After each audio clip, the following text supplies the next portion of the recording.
पोरं शाळेतून आले दुपारी उन्हातून, तर मला लगेच त्यांनी घरी आले की त्यांना भूक लागली होती. त्यांनी लगेच खायला मागितलं काहीतरी बनव म्हणून. तर मी त्यासाठी एक कांदा चिरून घेतला, पटकन तयारी केली मी. एक टोमॅटो घेतला चिरून, 2 मिरच्या केल्या कट, थोडासा लसूण, जिरे मोहरी टाकून अशी फोडणी करून घेतली. तर माळ्यावरच्या डब्यामध्ये एका शेवया सापडल्या मला, शेवया घेतल्या मी. गरम पाणी केलं एका पातेल्यात. माझ्याकडे एक मॅजिक मसाला होता मॅगीचा, तो मसाला घेतला मी. सगळं असं परतून घेतले.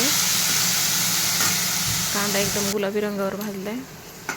थोडीशी हळद टाकून घेतली. कोथिंबीर होती माझ्याकडे ताजी ताजी, आणि त्याच्यातच मी शेवया परतून घेतल्यात आहे. कोथिंबीर बारीक कट करून टाकली. आवडलं तर लाईक करा, सबस्क्राईब करा.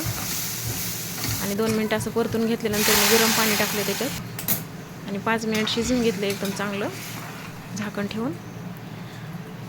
तर एवढे छान झाले खायला की त्यांना पुरल्या नाहीत, 3 जणांना.